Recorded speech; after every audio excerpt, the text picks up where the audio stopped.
Hello and welcome to the very first ever episode 13 of the Crossplay podcast. My name is Nicky James, sitting here alongside the homie Zach. Hello. And we got a lot on the docket today, a lot to talk about. But first, small amount of side talk. Zach, how you been feeling, bro? Been feeling good. I like that you just tipped your hat to me. I did. Was that what that was? It's a sign of respect. Thank you. I like that. What have you been playing? Anything of note? Yeah, definitely. Cup Boy and Mugman. Cup Boy. The classic Xbox game, Cup Boy. We're going to get into Cuphead in a bit. But yeah, I've been playing some Cuphead. What else? I guess that's for the most part it. We've been playing that. Like me and you went on a pretty good run last night. Yeah, we've been playing some Fortnite. Also. Oh, Fortnite is fucking amazing. Yeah, we I love that game, and I went in with the worst fucking expectations. I was like, this is some cheesy bullshit 5th grader fucking games. Yeah, I thought that too. I thought it was going to be kind of like a shitty ripoff of PUBG. And then even though I haven't played PUBG, admittedly, it's really fun.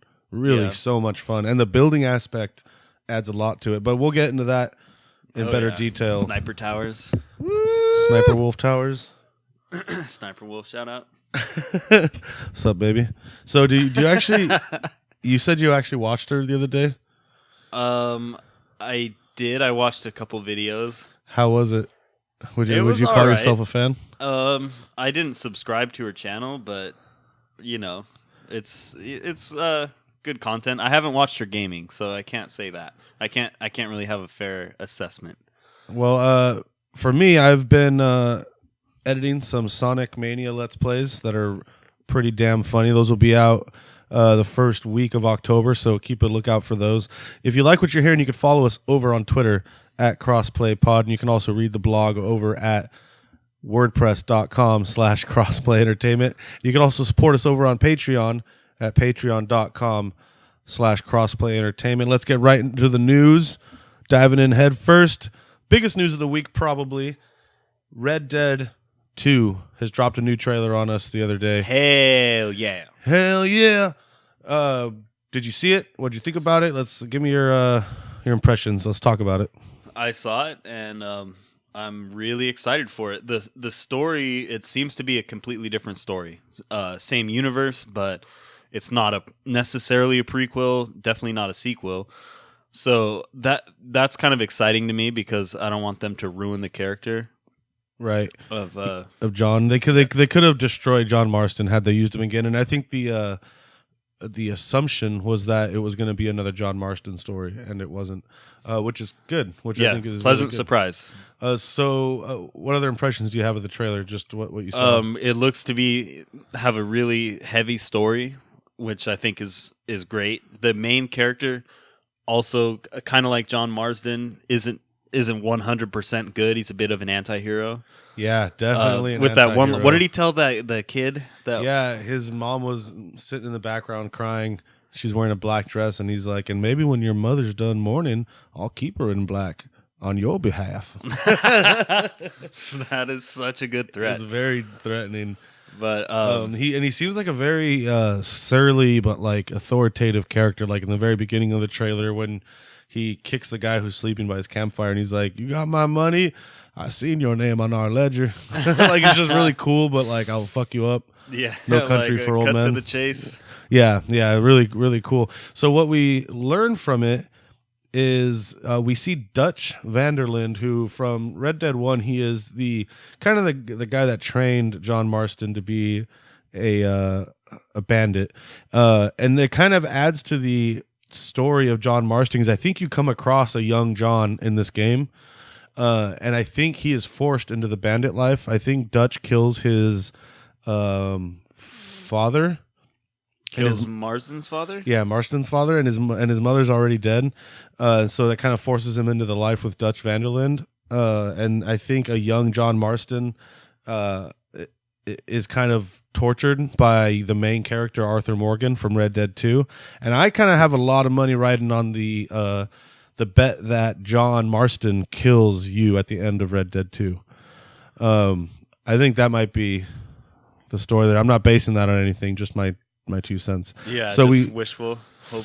Yeah, wishful thinking. Happens. Yeah, so we see Dutch Vanderland, a younger, more mentally put together Dutch. If you remember, spoilers, if you haven't played the original Red Dead, what the fuck you doing? Go play it. At the end of Red Dead, when you corner Dutch, chase him down with the U.S. Army, he runs up a mountain, you chase him up the mountain, you eventually corner him at the edge of a cliff, and he gives this really cool monologue about how times are changing and they're leaving them behind, people like him, and he's like, you can't change who you are, you can't change nature, you can't fight progress, and instead of being captured by the army, he just jumps off the cliff and dies. So that's how Dutch ends. So it's cool to see him in the trailer. We're obviously going to see some ties. Really impressive trailer. I liked it a lot. Of course, I'm going to pre-order the game. Of course, it's going to be a day one play. Might even be a take the day off work kind of game. Who knows? Yeah. Do you think the kid that he tells that this Mr. Morgan, the kid that he tells, I'm going to keep her in black on your behalf? That's John. Do you think? Yeah, I think it's John for sure. Oh, that would be awesome. Yeah, I think because he wasn't a kid. He looked like teenager. Yeah, no. People have speculated that already, and the math works out in terms of that kid's age and how old John would have been at that time. The math does work out, so that would be an amazing. Yeah, obviously there's a relationship. If they're putting that in the story, there's going to be some sort of relationship between this Morgan guy and Marston or that kid. Yeah, and another thing about this Red Dead 2 situation that's interesting is months ago, a Redditor named Red Dead Insider leaked a lot of information about the game in the typical Reddit, skeptical fashion. They downvoted him to hell. Fucking Reddit. Crucified him. Turns out a lot of the shit he said, though, is dead on. He guessed the lead character's name, Arthur. He guessed that you're going to be... The game is based on moving from settlement to settlement because you're on the run. So he guessed a lot of stuff. So if what he says is correct, there's going to be a party-like system that you kind of saw in like games like Mass Effect, where you go out with the people from your gang. It looks like you got Dutch, you got a Native American character, and a couple others from the gang, and you can choose who to go out with.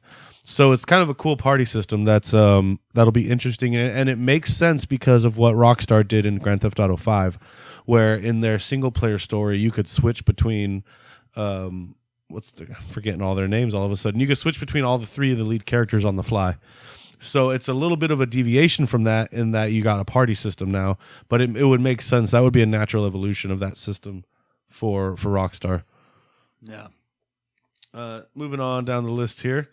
Halo 3 celebrated its 10-year anniversary this week on the 25th. If you don't feel old, you might feel a little older now. Are you much of a Halo-man? I loved the first two. Halo 3 is kind of where it lost me. That's where you fell off? Yeah, it's kind of like when Call of Duty went Modern Warfare. It just was like you guys added too much, and it's not the same game. Do you have any interesting or notable Halo 1 memories? Just dominating, just dominating people. Headshots with the pistol. The pistol was the best gun in the game. Yeah, in my opinion. Yeah. Aside from maybe the rocket launcher, the noob tube. Yeah, I have a lot of fond memories of staying up late at our friends the Promutters' houses, playing Halo. 4-player local late into the night. Me, you, David, and Josh. Do you have any memories from that? Yeah. Josh just being very aggressive. He was a sore loser. So check this out. One night we were playing on. So let me set the scene. We're in their garage. The garage is like anybody's garage, packed full of shit to the brim. But they have a few couches set up and a TV. And it's late at night. We're playing Halo. We're playing on Hang 'em High, 4-player deathmatch, and I continually... Well, hold on. Let me finish setting up the scene. So I'm sitting directly in front of the TV. Now, Josh is behind me and to my right, sitting on the couch. So he's right behind me. So we're playing on Hang 'em High. As the match is going on, I continually melee Josh from behind. Now, if you know anything about Halo, you know if you melee somebody from behind, it's insta kill. Insta kill. It's the best way of killing someone. It's the most dominant way. And I wasn't doing anything underhanded, anything shitty or anything. I was just, Josh wasn't paying attention to his surroundings. And I kept running up behind him and just getting him, dude. Exposing him. Yep, exposing him. And he was getting so pissed. He's a very competitive guy. Or was, at least at the time. And still is. Oh, still is. Still is kicking ass in jiu-jitsu and everything. Yeah, I wouldn't fight him. So he's sitting behind me and he goes, if you do that again, I'm going to burn you with my cigarette that he was smoking. His Camel Wide. And I was like, okay. And I just laughed at him. Sure enough, give it a minute. And I come up behind him again. He's trying to snipe on a ledge. And I come up behind him and I hit him. And this motherfucker puts his cigarette in the tender part in the back of your arm, like right above your elbow. You know what I mean? Yeah, where you don't want to get pinched ever. Yeah, dude. And where grandma used to pinch you. That was him letting out a lot of his loser aggression on me. What I think really happened with Josh, why he did that, is he made the threat thinking that you wouldn't do it again, and saying, I'll burn you with my cigarette if you do it again. So he had to. But then you did it, and so yeah, you forced him to hold true to his word, and I'm sure he regretfully did it. Victim blaming. I'm not blaming you at all. Victim. I'm not. I'm just saying that's probably why he did that. No, it wasn't to hurt you. Probably was his mentality. That fucker. Speaking of exciting times, we got some exciting October releases for video games. Everybody knows that October is the start of fuck my wallet times from here till the end of the year. The reason being is that everyone wants to avoid the Call of Duty. You don't want to come out around Call of Duty because your game's not going to sell. Call of Duty yearly comes out early November. So in order to get out for the holiday season, your WWIs and your games that come out, your FIFAs will come out in October so they can get out and still have product out for the holiday season, but still avoid Call of Duty. So that's what we're seeing right now. October is very exciting. By the time this airs, it'll be, I think, the 3rd or 4th. So we'll be right into it. Let's go over some exciting October releases. Zach, are there any off the top of your head? Ones. Off the top of your head you want to go over, and then we'll check the list? Really excited for the new WWE. Yes. Yep. Game of the month for me. Yeah. What do you got to say? Well, the customization that they're allowing for it is going to take it to the next level. I mean, me and you have played games on here where we're just like frustrated with not being able to do what we wanted to do. Yeah. Like a lot of simple, like an elimination, a fatal 4-way. Yep. They don't have that. That ruins Hell in a Cell if you want to do it with lots of people in there, because you can't go out on top of the cage. And they finally added something that was basic, that was on the Nintendo 64, which is a match editor, where you can add stipulations like elimination or first blood or whatever. You can add those to any. Oh, first blood! Yeah. I didn't. Do they have that in the new one? Yep. Oh, I can't wait! Oh, that's gonna be awesome! And you can add that to any match style. So you could do. Fuck! I'm so stoked. You could do an 8-man Hell in a Cell first blood elimination. Oh, so, dude, everyone has to get fucked up. So in First Blood, there's no pinfall, right? No. You got to believe to be eliminated. Dude, that is going to be a savage fucking match. Yeah, we have to do. That should be the first match we do. Yeah, I'm incredibly excited for WWE for all the reasons you just stated. It looks quite a bit better than it did before. It seems like an incremental upgrade rather than like, something that's just, like an overhaul, like a major upgrade. It's incremental, which is fine. They're doing a good job. They overhauled the skin physics. They overhauled the lighting system. Lighting, I'm actually really excited for, because the glowing that they have, that's going to be so awesome when you're customizing characters. Like, they added the glow effect for, I think, Naomi's entrance. They had to add all these crazy effects. Not Zack Ryder, who's the glorious dude? Bobby Roode. Oh, Bobby Roode. Yeah, his entrance looks great. WWE 2K18. That's a day one purchase for me. That's a take the day off work purchase for me.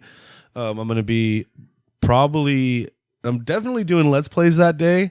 We may or may not be streaming it. We're trying to get that set up, so keep an eye out for that. You can always pay attention to our Twitter over at Crossplay Pod to keep up with all the latest. Any other October releases you're really looking forward to? Sonic Forces. That's November. Oh, is that November? It's early, like November, first week in November. But that's competing with Call of Duty. yeah, so Call of Duty's not going to sell shit. Sonic Forces looks like hot ass. I'll be honest. Like with hot you. ass, like as in, damn, Like- that's a hot ass right there. No, that was poor word choice on my part. It looks Like like hot ass garbage. like hot ass garbage. Bullshit. Anytime they try to add a story to Sonic, and especially when they give him a voice, and they do these RPG elements, it's terrible. It is terrible. It has been, but I mean, they don't have the track record for it. I'll admit that. Every game, aside from the original ones on Sega, they've all sucked. Except Mania. Except Mania, which is a redo of the old Sega ones. Yeah. So I get that, but I think Sonic Mania has sort of propelled the whole Sonic universe and the whole character of Sonic. I think it's really generated a lot of interest in them, and I don't know. For me, I want to see what they do with it. I want to see what kind of character they build with Sonic. You know what? As long as it plays okay and it's not as much of a hot mess as like Sonic. I don't even remember the most recent Sonic games. Unleashed, yes, is a good example. All those, when Sonic 06, all those were really just they didn't run well. So I can put up with a shitty story and cheesy gameplay if it plays well, but it's not going to play well. It just simply from the gameplay I've seen in the trailer. It looks like there's a lot of just running, but it's from a third-person view behind them, as opposed to side-scrolling. So that looks challenging, but it looks like it'll be fun too. It looks like almost like a racing game. So going down the list here, I'm going to name some of the interesting releases. You got your Forza Motorsport 7. You a Forzaman? You like Forza? No, it's kind of like a less interesting version of GT, in my opinion. You're a Gran Turismo man? I love Gran Turismo. Really? Yeah. I've never been a Gran Turismo. It's too simulation for me. It's too... That's what I love about it. Really? It's like, yeah, you build your own car, and that was like one of the first games I had on PlayStation. I think the original PlayStation. Yep. It was a PlayStation game. Man, it's so much fun, and you can build whatever car you want, like whatever color. I remember I made an all gold car because I was like, I don't know, 7 or 8. That's as creative and it was as you just can like get. super Yeah. cool. Like, Yeah. ooh, it's all gold and Futuristic. yeah. So it just there's a lot of nostalgia there too. But just the idea of customizing something to exactly the way you want it is it's a lot of fun. Yeah, right. So we got... I'm going to name some of the interesting ones and whether or not I'm a fan. Like Dragon's Dogma, Dark Arisen. I'm not a Dragon's Dogma guy, but I know a lot of people are looking forward to it. Peps. Good old Peps is looking forward to that. Layton's Mystery Journey. I've never played a Professor Layton game. Have you? Do you know anything about him? Does he have? Is that the one with the puzzle box? Yeah, they're all puzzly type. I have one of those games, and I hated it. Oh, really? Yeah, it's not that fun. It's it okay, but I always thought I would like it, but I've never played it. And they've come out. I'll let like, you try it. I don't have a 3DS. What do I have? A DS. I have a DS, and I have the old Professor Layton's mystery box. Well, shit. There you go. Yeah, I think it's mystery box of puzzle games or something like that. All right, well, I'm going to play it. So, moving on down the list, Mario and Luigi Superstar Saga plus Bowser's Minions. I'm a big fan of that Superstar Saga series. It's a really... Anytime Mario does RPG type stuff, it's really awesome. So, I'm really looking forward to that. The constantly laden with controversy Middle-earth Shadow of War will be coming out November 10th. Be sure to get the $5 DLC. Yep, all the money will go to... 100% of it. The developer. There's been controversy with that game with the developer that passed away. They came out with DLC in his honor, pay $5. Money was supposed to go to the family. That alone raised some eyebrows, and then it turned out that maybe all the money wasn't going to the families. So that put developers in a lot of hot water. Then after that, there's the loot box controversy. Where they're structuring their economy to where if you really want to get good stuff, you got to pay real money. So that's the problem with that game. Moving on down the list, October 13th, The Evil Within 2, releasing on Windows, PlayStation 4, and Xbox One. We just watched the trailer for that before recording. What do you think? Looks terrifying. It looks so fucking creepy.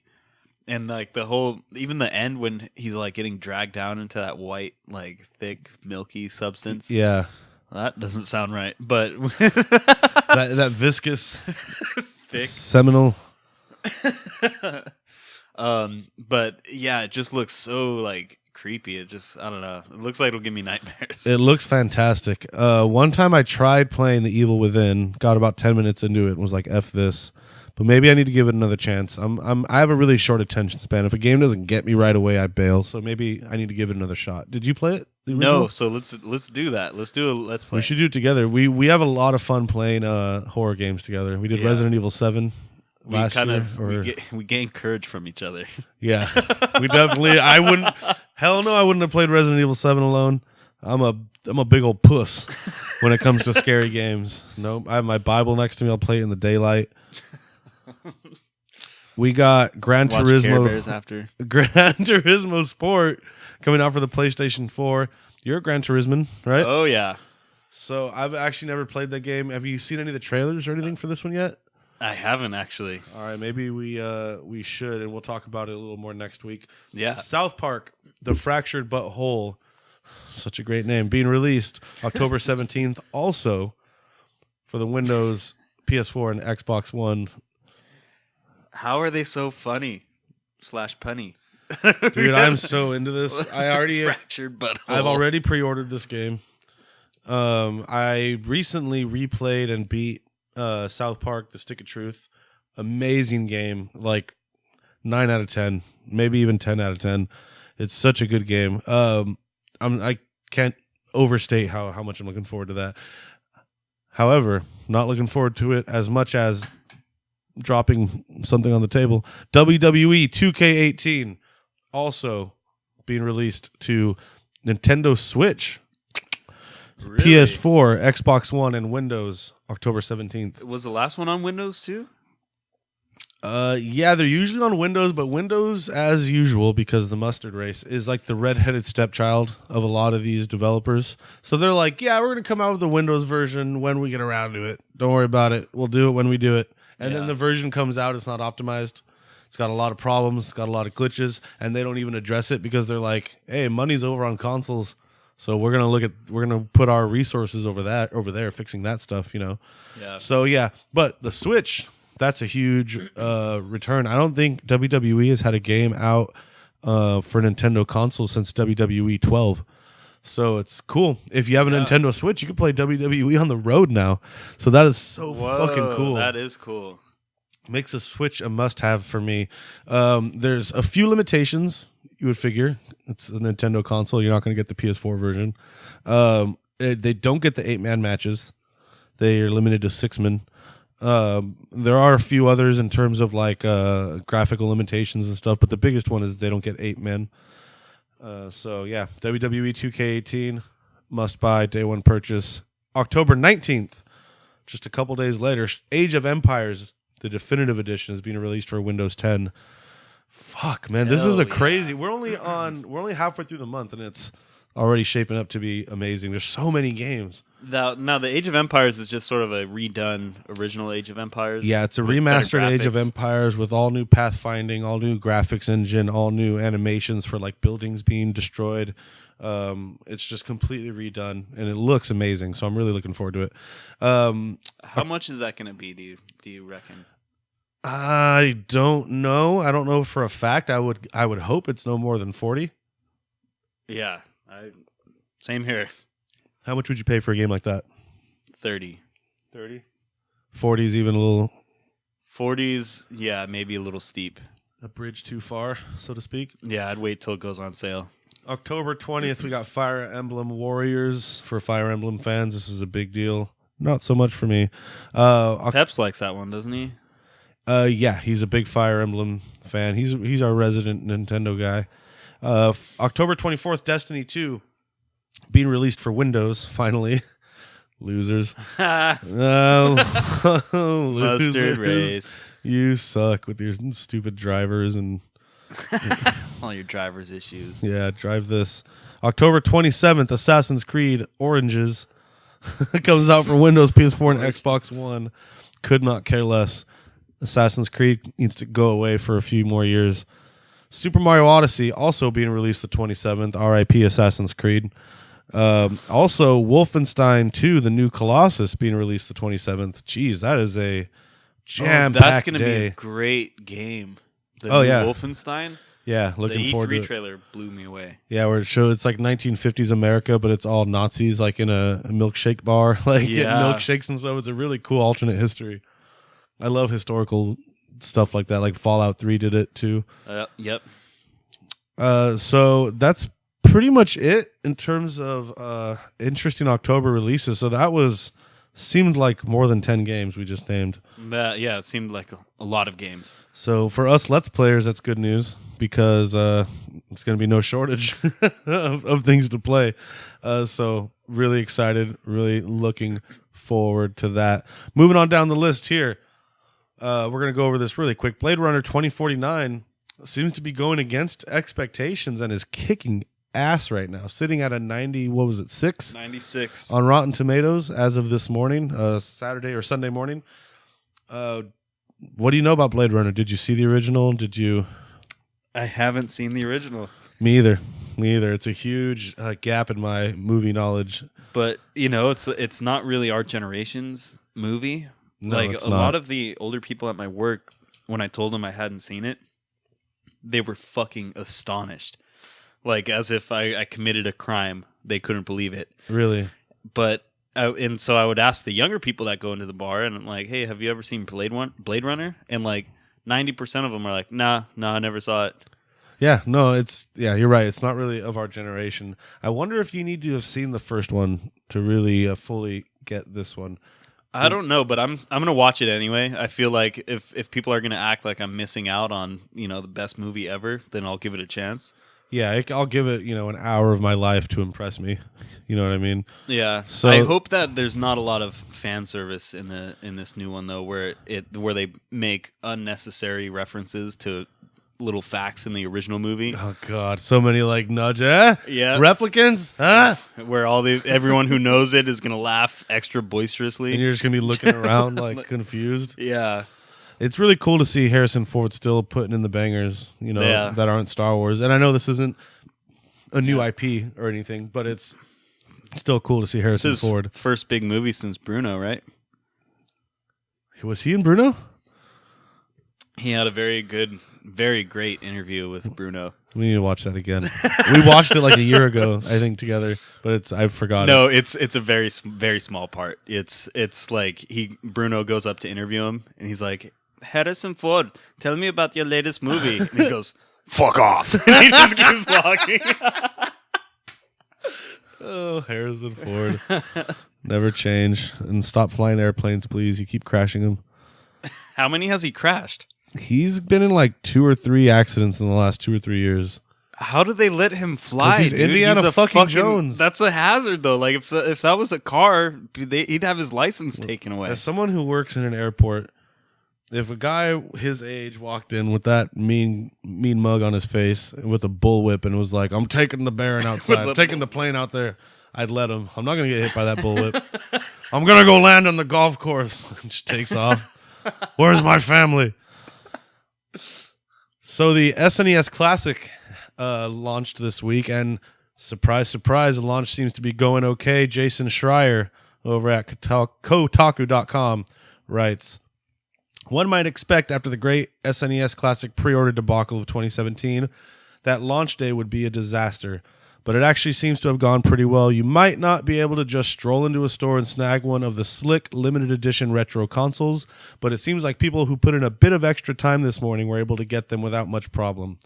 In June, when Nintendo announced the Super Nintendo Classic, the company promised that it would manufacture more consoles than it did for last year's NES Classic. Nintendo later announced that the SNES Classic, an $80 box that comes with 21 SNES games, wouldn't just be limited to this year.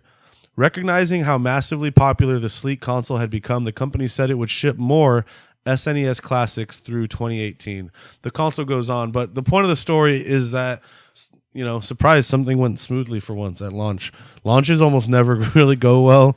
After the intentional limited supply of the NES Classic, everyone expected this to be a nightmare. and a disaster. Do you want an SNES Classic? Or you? Yeah, and I will be buying one. Did you play? Super Nintendo? Yeah, very much. I never had one, but I played one as much as, pretty much every friend I had one right. at their house. Exactly. Everyone had that and Turtles in Time. Did you play that? Ninja Turtles, Turtles in Time? I did play the Ninja Turtles game. Was that on the Super Nintendo? Yeah. The one that's top view and you... No, it's a side-scrolling beat-em-up. I didn't play that one then. That's going to be next for our Let's Plays then, since we're going to start doing... do they play it? Do they have that in arcades though? It was an arcade game. I it was played ported, it in arcades before. Yeah, it was ported to home consoles, and it was a little downgraded, but you could like throw enemies into the screen, and they'd hit the glass and like crack the glass. Yeah, I remember that. Really rad. What was the top-down Ninja Turtles game? You might be thinking of the one on the NES. Is it maybe. really, really old like that? I think so, yeah. Then it might be on the NES. They had one, the original on the NES was really bad. That's the one I'm more familiar with, actually. Really? I remember that game. Yeah. That's great. So, moving on down the list, Cuphead. Oh, yeah. Cup Boy. Cup Boy is out. Let's give our impressions. Zach and I played it for probably a couple hours. I played it for about an hour last night also. Give me your impressions. Give me your thoughts. Not the easiest game in the world to play. Actually, extremely fucking difficult. And they only have a normal difficulty, which, thank God. If they had hard, could you fucking imagine that? I bet you they'll release an extra like difficulty at some point. It seems like probably you probably have to beat it on normal or something like that. Oh, I did. Keep telling me your impressions. I did hear that there's a third version of that game that's hidden in the game. Yeah, it was super fun, and there's a lot of memorizations. You got to just memorize what the boss is gonna do. So you have to know the patterns. Which is awesome. It's like a classic Nintendo game. You just gotta learn their tells. Like when they blink, that means they're about to throw something or something like that.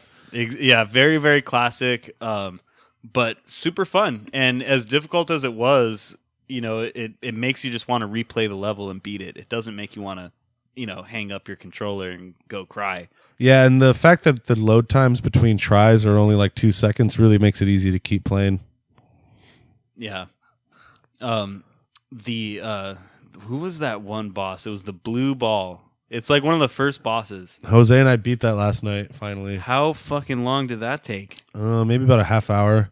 Damn. See, that's where I left off on the game, and it was just it's not even that it was that hard. It was just so I don't know what it was. It's just like you had to be in the right perfect spot. Like you I had have to duck and attack. Yeah, I have a theory about like platformers and old school games like that where at a certain point you start to fall off in terms of how good you are at it because you get worn out. Your brain gets worn out from playing and paying so much attention.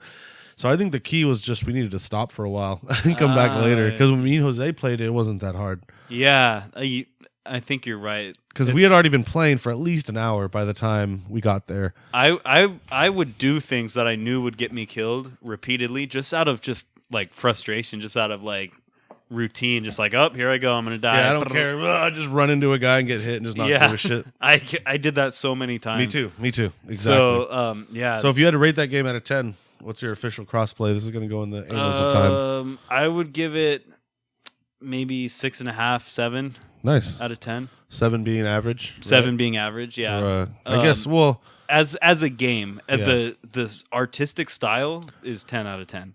Mm-hmm. It's a beautiful and creative way of doing a game. I don't know why more people haven't done this by now. Yeah, exactly. Have an old cartoony look to it. Or even just like a current cartoony look. Like it's really, really fucking cool. It's an amazing art style. So you say 6.5 or 7? 6.5. Yeah, I'd give it a 7 because of how good the art is.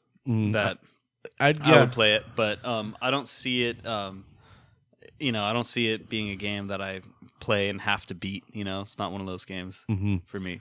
Yeah, I kind of echo a lot of how you feel about it. It's really fun, it's really hard, really pretty, colorful. The animation style is so fun to look at. The story is a little weak in terms of just giving us paragraphs with pictures. For a game that we've been waiting for like 3 years on, I expected a little more, maybe some cutscenes. But it's really fun, really addictive. It's got that classic one more try mentality that keeps you playing for hours and hours and hours. Yeah. I'd probably give it a 8 out of 10. If not for, I can see there being a limited appeal in terms of just getting bored of it at some point. But I really enjoy it when I play it. I just think it's I don't know how its longevity. I'm worried about whether I'm going to want to play it again in a year. Right. So 8 out of 10, both very good scores. Cuphead, $20 exclusively on Xbox. Finally, Xbox got an exclusive. Jiminy Jillikers. That's an Xbox exclusive? I didn't realize that. And I don't think there's plans for it to come to PS4. Okay, I changed my score to 5 out of 10. Yep. Should have came to the PS4. That's where the fucking people are. 5 out of 10. I give it a 2 out of 10. Cuphead sucks. Don't buy it. Moving on down the list. The Wii Shop channel is finally biting the dust. R.I.P. Wii Shop channel. 2019 will be the last time you will see it running. Ran from 2006 to January 31st, 2019. Do you have any memories with Wii? The shop, Yeah. did you ever play it? I used to have a Wii. Yeah. I liked it. What games? There are a lot of old school games you could buy in it. I'm trying to remember some of them that I got. So many. I got Zelda Ocarina of Time. I got Super Mario 3. I got I think I got Super Mario 3 on that because I remember beating that game recently. Yeah. So the service is so archaic now. If you go back and try to use it, it uses things like third-party points. Like Microsoft used to do Microsoft points instead of just money. Yeah. PlayStation, the only one that accepted money from the get-go. Typical Sony. Yep. Love you. Love you, Sony. There you go, big dog. So giving a little bit of credit, Tamur Hussein over at GameSpot writes, it's with a heavy heart that we have to tell you that the Wii Shop channel will be shutting down on January 31st, 2019. Users will no longer be able to add Wii points to their account starting on March 26th, 2018. Thankfully, it will still be possible to re-download purchased WiiWare and Virtual Console titles and transfer them to the Wii U using the Wii System Transfer feature. But Nintendo notes that this functionality will also cease to work in 2019, so get it done sooner rather than later. Nintendo has said it will provide exact timing on when re-downloads will be disabled in the future. So just kind of, sad to see it go. It's a relic of a pastime in gaming. Nintendo always has a hard time with their online infrastructure, with their online economy. So hopefully they improve it in the future. Sad to see it go, but it had to happen. Yeah, sad to see it go in over a year. They're giving so much time. I didn't realize. I thought they were shutting it down like by the end of the year or something like that. January 31st, 2019. They're giving you all the time in the world to sort your shit out and do what you got to do. Yeah, that's kudos to you, Nintendo. Yeah. Damn, do they plan ahead? Yep, this is Nintendo for you. Yeah. They know what they're doing. Last bit of news for the day. It's been a lengthy one. Last bit of news. PS Plus October free games are Metal Gear Solid 5 and the Amnesia Collection. Finally, Yeah. they get a good game for PS Plus. There's so few and far between. Yeah. Metal Gear Solid 5 is a solid ass game. I haven't beaten it yet because the game becomes a jumbled ass mess in the last act. Because everything that went down between Hideo Kojima and Konami, the game is very, very unfinished. But the core gameplay is so fun and so amazing. Did you have a lot of experience with it? No, I've played maybe an hour, 2 hours tops. I didn't buy the game. I'm going to get it now. Obviously, it's free. It's one of those games that's really hard to learn. But once you learn it, it's really complex, control scheme. It gets so fun to play. I really didn't find it that difficult. Really? I actually did. enjoyed it. It's a lot like other Metal Gear games. The way I was playing, I was trying to capture some base. I'm trying to remember one of the missions I was doing, but there was some like big base with a bunch of enemies, and I would just rush them. I would just go from hiding place to hiding place, closer and closer, just booking them off, picking them off if I could, but just getting to them to where I could melee them. And oh, I see. Yeah, that's the easiest way to play Metal Gear Solid. Any of the Metal Gear. See, this was my first Metal Gear game, so it was. I didn't know the proper way to play. Hide and rush. Yeah. So I play a lot of different ways, which is this game definitely encourages you to use your imagination. They give you infinite ways to kill people and attack people. Another great thing about it. I mean, the fact that you could have so many different strategies to accomplish the same task. That says a lot about this game. Yeah, once I unlock the rocket fist, it's like your whole forearm detaches and it shoots at people and you can control it. It's so rad. That's all I use. So rad, and it's so Metal Gear. Like the shit they had in this game, putting them on balloons and sending them to the fucking island. Yeah. Like, who comes up with that shit? You know, you can equip your dog, Diamond Dog, with like tasers and like knives on its paws, and it can run and attack people and tase them.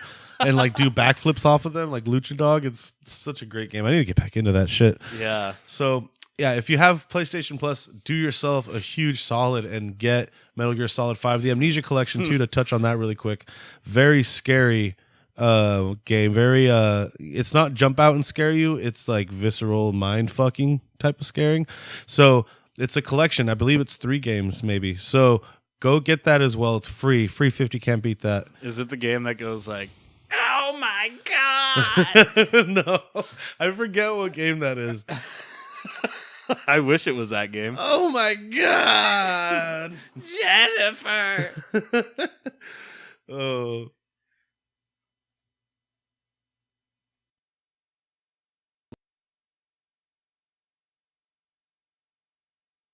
I think Call of Duty World War II is going to flop, Zach. I hope it does.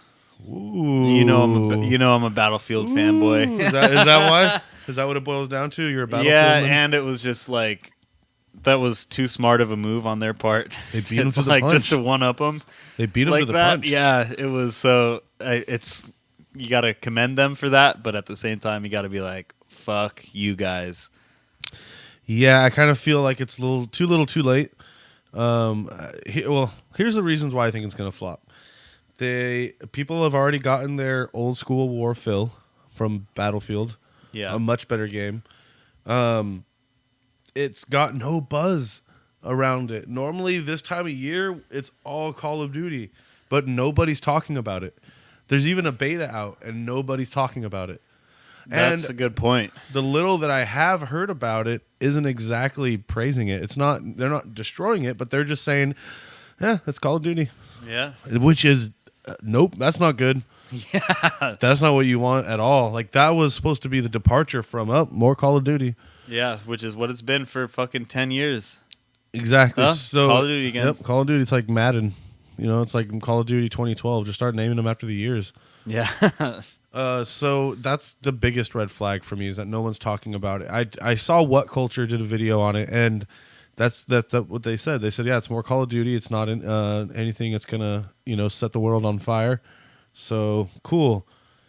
Yeah. So anyway, my point being is they have this huge ad campaign behind it. They're doing their normal huge push, but I really think it's gonna flop. And I think this was Call of Duty's big attempt to make a change. How do you feel? Are you looking forward to it? I know obviously you're not. I'm not gonna get it, and this is what they get for instead of we need a change, so let's come up with something good and creative. Instead, they went, we need a change. Let's steal from Battlefield. Like that was fucking stupid. And so, Battlefield it's a great game. It's super fun to play. We haven't played that in a while, but I'm gonna have to break that out again. I love that game. Like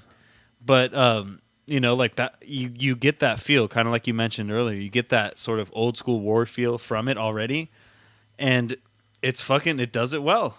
Call of Duty, I can't imagine if it had this sort of Call of Duty physics playing a game like that on such a large scale with so many opponents. Call of Duty wouldn't work on that scale at all. Just the way that game's designed is it has to be a bunch of rats in a maze is all it is. Call of Duty is just a collection of very short corridors. That's all it is. And it's a twitch shooter. It's whoever's got the quickest, aim down the sights plus shoot time is the winner. And Which, to be fair, it's the same in Rainbow Six. Only the difference is Rainbow Six isn't strictly just a maze. It's you got to set yourself up. Yeah. Well, I guess that sort of takes away from the twitchiness. I would say so, because Rainbow Six is a lot about knowing the map and knowing how to flank and knowing how to get around your opponent. And there's an objective being held, an entire time. I don't know. Maybe I'm wrong, but I kind of see. Because it's not pure Twitch like the way Call of Duty is. Exactly, because Call of Duty is constantly this until you're running, scrambling until you see a guy, and whoever can shoot each other first wins. Whereas Rainbow Six is like these guys are trying to get into this one room, and you got to fortify it and hold it down with creative use of special abilities, the mute charges, things like that.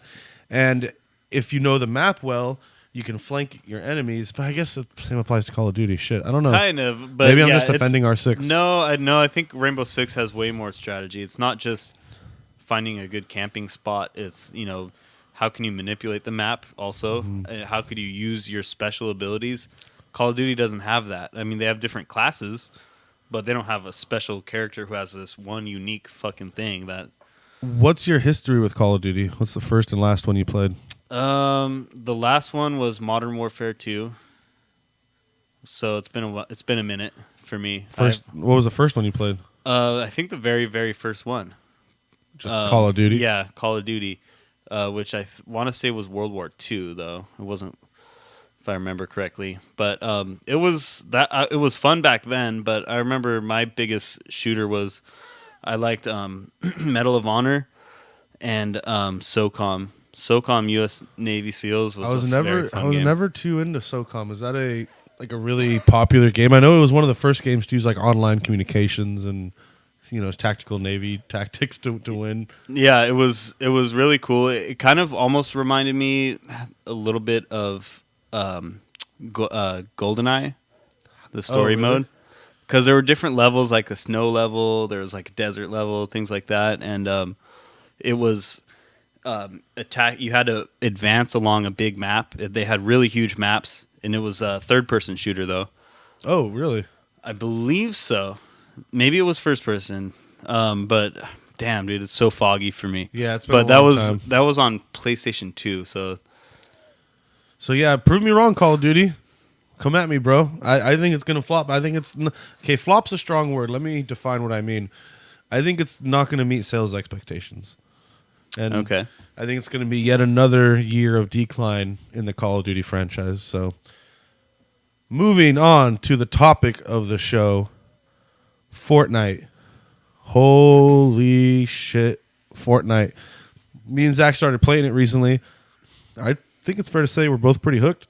I love it. I absolutely love the game. Give us the spiel. What is Fortnite? So someone that's never played it. So Fortnite is a giant map. So imagine you're on a giant map with 100 other people, and you all start out with nothing, and the whole goal is to survive to the final person. There's some roadblocks along the way, so it's not easy to find a gun or find loot. You have to know where it is, and if you do happen to find it, chances are one of the other 100 people will know about it, and they'll be there waiting for you. So there is some difficulty in that aspect, but then to add to it, the map continually shrinks, and there isn't a clear path that it takes either. So that makes it a little trickier too. Like the circle gets smaller, but then say it reduces by 25%, there's still a huge area that it could shrink to, and it might shrink to a completely opposite side. Yeah, like when the map is shrinking, it's constantly shrinking to a certain point in the map. And every game, it's shrinking into a different point. Yeah. So you don't really know until the game goes on, as you're watching the map shrink, where it's really trying to head. Yeah, and as it shrinks, obviously you're going to encounter other people because the playing field is getting smaller. So and that's when the tension really picks up. Oh yeah, especially right on the fringe of the storm. Yeah, that's a dangerous spot. The storm is the out of bounds area where if you're in the storm, you'll start bleeding HP until you die. Yeah. So how do you win? So you win by being the last guy to survive. So you kill all opponents, or they kill themselves. So another aspect that makes this game different is the building. You can build walls, floors, stairs. Pretty rudimentary stuff, unless it goes deeper and I'm just not understanding it. but you can build pretty rudimentary buildings. So you can, if you're near the point where the map is closing in and you are in the middle, you could just build yourself a fort. If you have a sniper rifle, just post up. Yep. So another fun thing about the game is it doesn't waste your time. Say you're in a giant bus that's attached to a hot air balloon that's flying over this giant map, like an old school bus, and you're watching all other 99 players jump out, and you're flying down, and if you die right away when you hit the ground because somebody hit you with their pickaxe, which is the only thing you have at the beginning, then the game doesn't waste your time. It's like, leave. You're out of here. Kicks you out, lets you join another match. Yeah, it doesn't waste it respects my time, which is a big deal to me. This game had a bit of controversy around it because of it basically rips off PlayerUnknown's Battleground formula, the Battle Royale variant, where it's the map is getting smaller. Here's what defines this variant. Large map that gradually gets smaller, has a huge number of players. It's loot-based. And it's last man standing or last team standing. So PUBG came out, I don't know, about 3 months ago and has just been steadily lighting the world on fire with this new gameplay style. And naturally, someone's going to rip that off. Happens all the time. You know what, PUBG? If you didn't want that to happen, shouldn't have fucking turned your nose up at PlayStation. Yep. So guess what? Somebody filled that hole. And now my hole is filled with Fortnite. Every night it gets filled. With Fortnite. And it feels every fortnight my hole gets filled. Fortnite is 2 weeks, right? Or I don't know. I think it might be like a month. How long is a fortnight? Can you look it up? Let's Google that. All right. Zach's going to Google that while I continue to talk about Fortnite. So I've never won. Most I've ever killed is like 2 people, but it's so fun, and as the game goes on, the tension grows, and it's so addictive. Now there's some things they could add to the game. What? I looked it up. Okay, what's the results? You were right. 2 weeks? 14 days. Nice. Fortnite. It derives from the Old English "Fortine night," Ooh, meaning 14 nights. Whoa, cool. So Fortnite, 14 nights. All right. Dude, crossplay education. Yep, you heard it here first. Here first. This didn't come from Middle English. We defined it.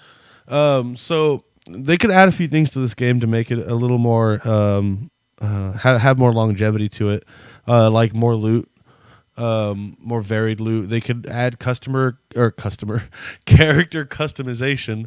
That would be very, very cool. That'd be cool. Or more characters, even. Or just even because the whole point of a game style like this is your characters aren't persistent. When your character dies, it dies. You don't carry your loot or any stats to the next game, and that's the way it should be. It's one of the things that defines the genre. But what would be cool is if you could at least pick a character, skin color, clothing. Maybe you could unlock clothing, depending on if you're in the top 25. Yeah, hairstyles, anything. You could do tattoos, all kinds of stuff. There's a lot of stuff you could add. Now, I'm not saying that the developers overlooked this or were lazy. The game's still in beta. So, but I don't think they're going to add that. I don't really get that vibe. But I hope they do. It would be really cool. Yeah, they could. I mean, maybe they just didn't want to do that during the beta testing, because I mean that probably adds a lot to the program itself when it's trying to run and have all these different varied people. It's probably a lot smoother and streamlined with just everyone uniform. Yeah, that's probably it. The more stuff they add to the beta, the more problems they're likely to have. Because we still get the experience. We still get, okay, this is Fortnite. It's not to my customized way, but this is what the game is. So I get a feeling for it, and I like it. All right. So if you have a chance, by the way, it's fucking free, dog. Free 99. Free fitty. Free 99. You can't beat that. So go get it if you have a PlayStation. It's free right now. Moving on down the list here, Zach. What is the best gift you've ever received? Ooh. See, for me, that's a tough one because it's like, how do you even define best? Because I've had the most memorable gift. Maybe that's the best gift, but that's not necessarily the most expensive gift or the one I use expensive isn't necessarily the best either. Yeah, so I don't know. I would say one that had a big impact on me that I was like so elated to get was a Game Boy Pocket. Oh, yeah, that is nostalgia central too. I got that before I got any games. I just got the Pocket, but just that alone, it was like, oh my god, I'm gonna be able to play Pokemon.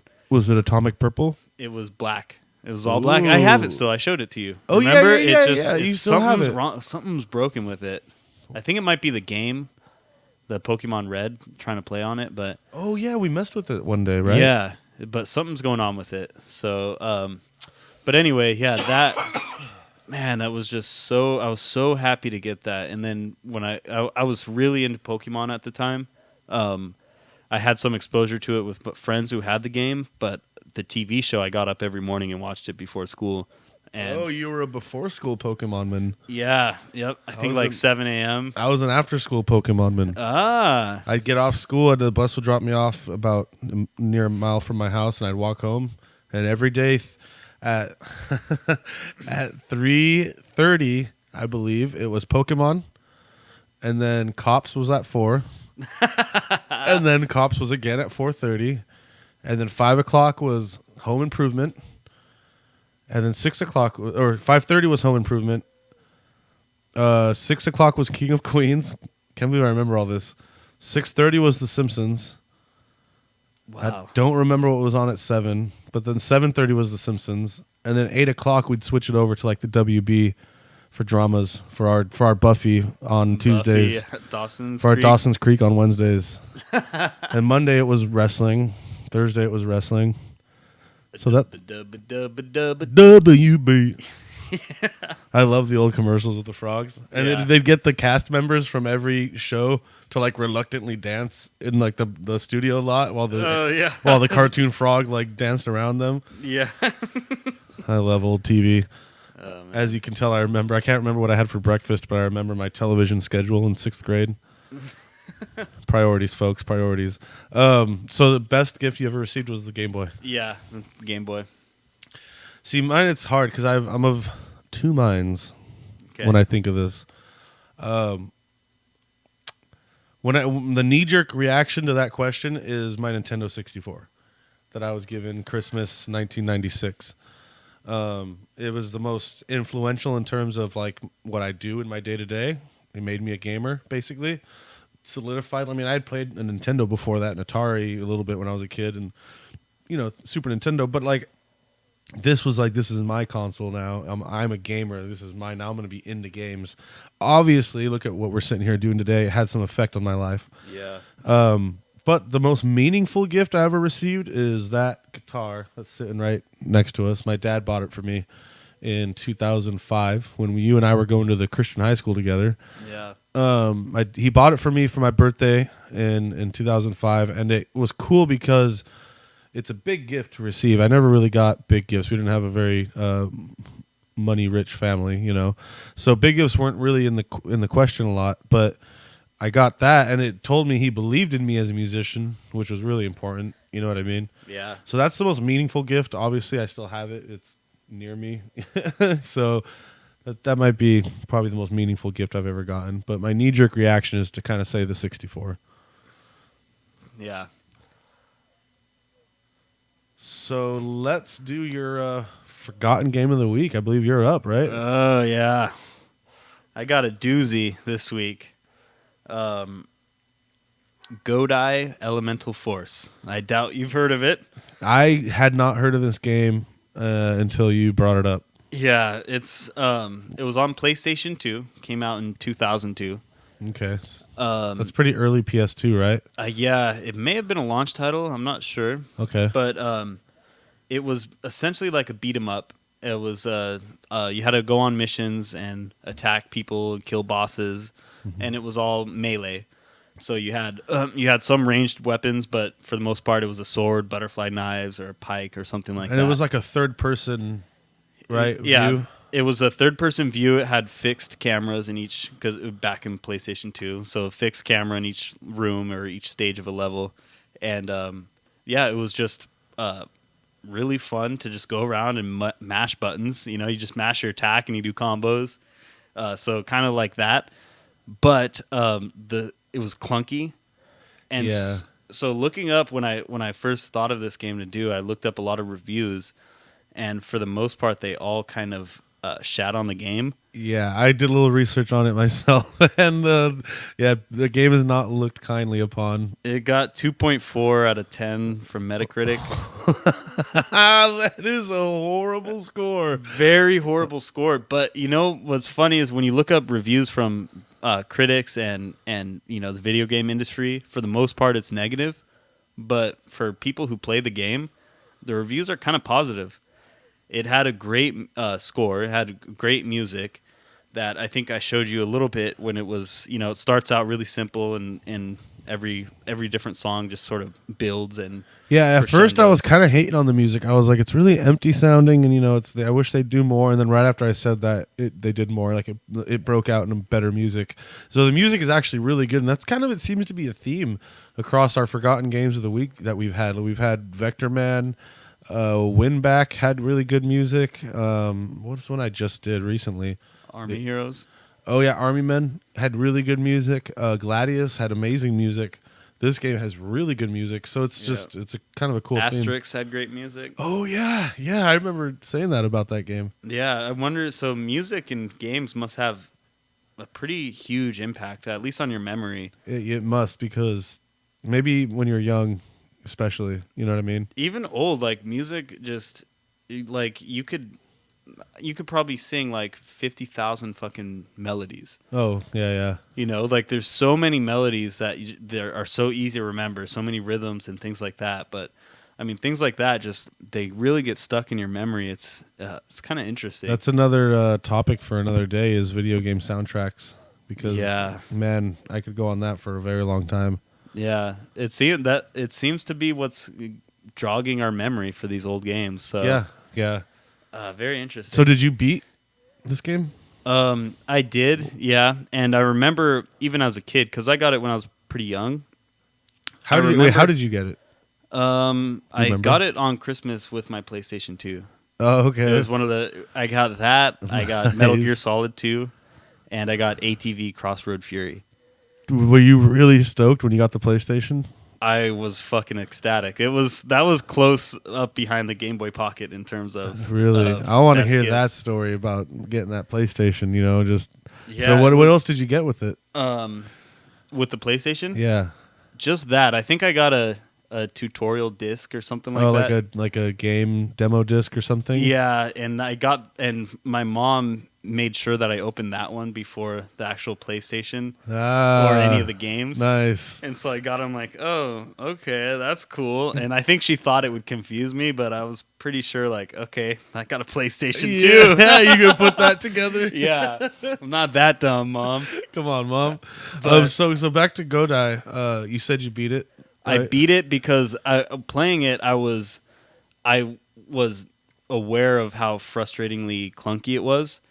And it was before I really had a critical eye with video games, so it was just, I don't know. It's kind of a cool thing that it was one of the first games where I realized, okay, some games are bad and some games are good. So okay, that kind of answers the question I was about to ask you. Is it a good game? Do you remember it as a good game? I remember it as a good game, though. Still, I remember sticking through the frustration and beating it, because a lot of games that are clunky, you learn what the clunkiness, and how it gets play clunky. Yeah, and you learn how to work around the clunkiness. Exactly what you mean. Yeah, and so that's all it was. I mean, I think the game may have had high expectations because the graphics are really, really good for its time, for 2002. Yeah, I pointed out the reflective floors. Yeah. For some reason, I was explaining to Zach that like to render reflections in a video game is really intensive on the hardware. So the fact that this game put so much priority in rendering floors, which seemed really misplaced resources, but it looked really good. Yeah. And it went along with the good music. It went along with the good music, and they had good other things like fog, some of the fog that they added, like little mist on low to the ground. It was a really good game graphically. Do you remember who developed it?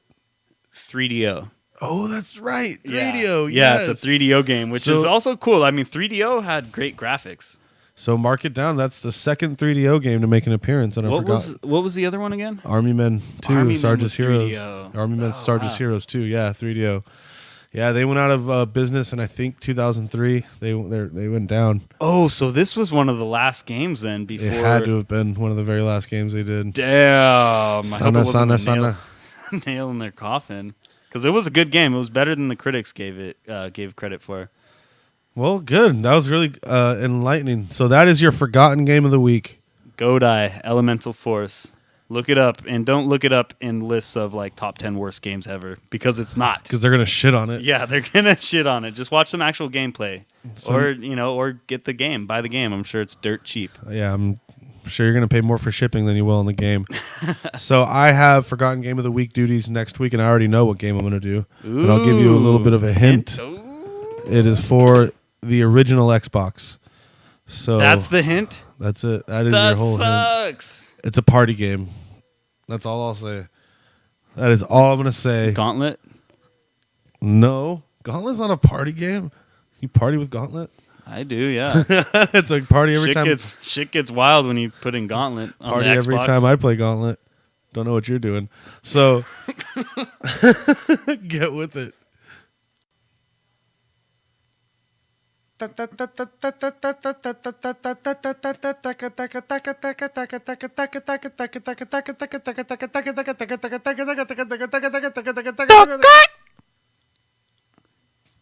Welcome back. If you recognize that, it's because you've played Sonic before. That is a sound effect, a direct recording from our Sega. Not us. Not us, not a vocalized rendition. We held up the microphone to a Sega console, not even to the TV speaker, to the console. Yep, and it makes that sound when you're about to drown as Sonic. And you get an air bubble at the last second because they never fucking give them to you when they should. So you panic and you have a little miniature anxiety attack until you hear... You do have an anxiety attack. Until you hear the magical sound that Zach's about to do. That's the sound of relief. So, what's the topic? So the topic is favorite video game sound effects. This is a good one. That is up there with mine. My ultimate favorite video game sound effects. So Sonic getting that bubble of air. Let's just fire some off. What are some that come to your mind? Metal Gear Solid getting spotted by an enemy. Oh, yeah. I'll put That's that in too the hard edit. to vocalize. Yeah. No, it'll come up in the background. Don't worry. Getting coins in Mario. Yep. That's one of the most recognizable sounds in video games, probably. And eating a mushroom in Mario. Yeah. Yep. Very satisfying sound. Very satisfying. Oh, man. Orgasmic. I got a couple. The leveling up noise from Skyrim. Oh, the... Yeah. Oh, hell yeah, dude. I wasn't even thinking of new games. Yeah. Another one is the smithing sound from Skyrim. The metal hammer dun, dun, dun, dun, sound from when you're smithing things. What else? Skyrim has got great ones. Going to a Pokemon Center in Pokemon. Dun, dun, dun, dun, dun. I was gonna say the winning sound also from Pokemon. Da, da, da, ba, ba, ba, ba, ba, ba. Yeah. Is that the winning sound or is that a level up sound? Is it? Shit, I don't know. It's like or learning a new move. Let's just call it a Pokemon sound. A Pokemon sound. All Pokemon sounds. Yeah, that's a pretty. The older games are really like sound effect heavy. Like for the small sound effects, like I don't know. Are these like tunes or sound effects? Like Zelda opening a chest in Zelda. Bop, bop, bop, bop. That sound. I guess that's a sound effect. Yeah. What else? Breaking a lockpick in Skyrim. Oh yeah, that's a very satisfying sound. I wish I'm gonna have a hard time trying to find these sounds. I'm saying actually break it, not successfully pick a lock, but when you break it. Oh, no, that's not a good sound. No, but it's a memorable one. No, I don't like that at all. That hurts my feelings. Ow. Why'd you bring that up? What else? What else is a very good video game sound effect? Going down a tunnel in Mario. See, I keep going back to Mario, but they had great sound effects. Well, because a lot of those older games relied on those like chiptune, just really quick sound effects, sound bites. Yeah. You know what I mean? That polyphonic. Ooh. Polyphonic, dude. That's more than one phonic. That's more than one. What else? Shit. I can't think of any now. I had so many earlier when I was sitting here thinking about this. How about this? If you have any good sound effects, and I know you do, because you guys play a lot of games that I don't, send them over to us on Twitter, over at Crossplay Pod, and we'll put a little poll together and see what everyone thinks. For now, though, what is something about your job that you wish people would understand? Let's talk about our jobs first, so we can lay it out. Yeah, that'll help ease the nerves. So I work as an aircraft fueler. So I fuel jets and small aircraft, and then I tow them around. It's like a fancy word for a gas station, you know. So I work with aircraft. That's what I do. So what do you do? I'm in the aeronautics industry. I'm an aeronautical. I am a bartender. Okay. So, and I work at 2 different spots here in our hometown. So it's kind of like a hairdresser. You can, if you have the skill, you could work at a bunch of different places. That's very true. Just like working at an FBO. It's definitely a job that can carry you anywhere in this country. You wouldn't really want to in other countries because most other countries don't tip their bartenders. Really? Yeah. WTF, mate? In Europe, they don't fucking tip. Yeah. Yeah, so their bartenders, work for peanuts basically, which is like, that's not fun. Well, then let's break into it. What is something about your job that most people don't get, or they don't quite understand, or they don't see it from your side? What's something people don't understand about your job? A lot of people see the bartender as, okay, this is just party. It's a party job. He gets to come and drink and easy money, just make people drinks. But it actually takes a lot of memorization, a lot of technique and skill to make certain drinks. It's not just something anyone can do. But the biggest thing with bartending is it takes an incredible amount of patience. If you don't believe me, try going to a party when everyone else is drinking and stay sober, because that's what it is when you're the bartender. Only you also are forced to be subservient to these motherfuckers. Yeah, these mouthy motherfuckers too. Yeah. I've been at Zach's bar with him while he's had a couple rowdy gentlemen and ladies, just some drunk people, and the amount of patience it takes.